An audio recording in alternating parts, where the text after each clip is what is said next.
News 18 India. इतनी देर नहीं लगती जैन साहब, इतनी देर लगे तो समझो भैया जी बेकार है। फिर मामला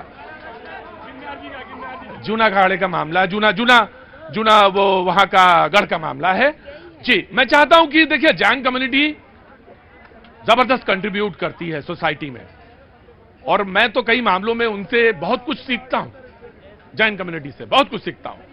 और एक बात और आपसे बताएं, आप चाहे जिसको अलग करें, लेकिन मैं ये मानता हूं ऋषभ देव के पुत्र भरत, और भरत के ही हम सारे वंशज हैं, भरत के ही हम सारे वंशज हैं। तो मुझे तो इसमें कहीं तनिक किंचित मात्र भी संशय नहीं है।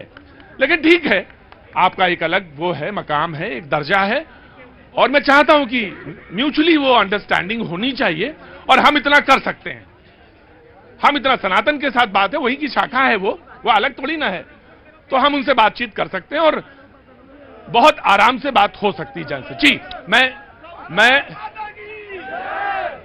जैन साहब बैठिए, मैंने बिल्कुल बात कही आपकी। जी भैया बताओ। सर हमने आर्मी का भाई देखो, ऐसे ना करो, मैं बात सुन लूंगा जी। 2021 में हम आर्मी का भर्ती देखे थे 4 अगस्त को एएससी सेंटर बेंगलोर में। भाई तुम्हारी बात सुने, या तुम्हें नेता बनना है तो चुपचाप खड़े रहो। भर्ती देखे थे एएससी सेंटर बेंगलोर में जी। और हमारा मुद्दा यही है कि शॉर्टली अगर हम ले चले तो हमारा मुद्दा है कि हम जो आर्मी और एयरफोर्स का ज्वाइनिंग आ गया था, और आर्मी का जो एग्जाम था वो बचा हुआ था। 2021 और 20 का बात है। आप कोर्ट गए थे, दिल्ली हाई कोर्ट? जी, कोर्ट में गए, भीख मांगे, कुछ भी नहीं हमको मिला, और ऊपर से जब प्रेस कॉन्फ्रेंस कर दिया जाता है, उसके बाद हमें जितने भी लड़कन का एयरफोर्स और आर्मी का निकला था वो सबको कैंसिल कर दिया जाता है। ठीक है, 2019 का ये मसला है, और जब उसमें फाइनल भाई ठीक है, वही है 19 है, 21 में वो जो योजना आती है, तो मैं मालूम है, मुझे मालूम है जी।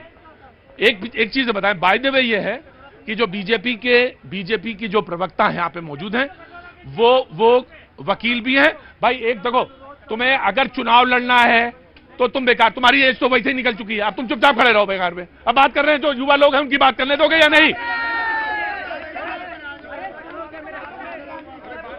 तुम्हें उपद्रव करना है या मुद्दा समझाना है? तो चुपचाप जी। मेरे भाइयों, आप एक बात को अच्छी तरह से समझिए। देखिए, यहाँ पर कोई आपके अगेंस्ट या फेवर की बात नहीं हो रही है, बात है एक हक की जो आप कहते हैं, पर वो हक जो है वो होना चाहिए कॉन्स्टिट्यूशन में।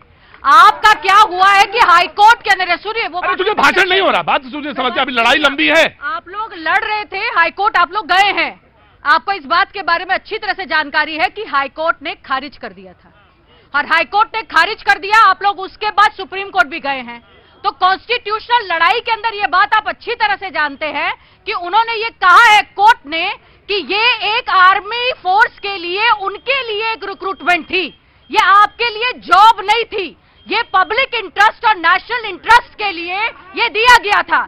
और चंद्रचूड़ जो सुप्रीम कोर्ट के हैं, उन्होंने दिल्ली हाई कोर्ट के अंदर ये बात जो अपहेल्ड करी है, उन्होंने ये कहा है कि जो दिल्ली हाई कोर्ट ने बोला है कि यहां पर आप अपनी प्रॉमिसरी, जो आपको प्रॉमिस किया गया है गवर्नमेंट से, वो उनका अपना गवर्नमेंट ने जो बात कही है वो आर्मी फोर्सेस के डिप्लॉयमेंट के लिए कहा था, और क्योंकि लार्जर पब्लिक इंटरेस्ट के लिए बात है, इसलिए इसको जितना ले सकते थे उतना लिया है, पर आपको जॉब नहीं दी गई है, ये आपको याद रखना है।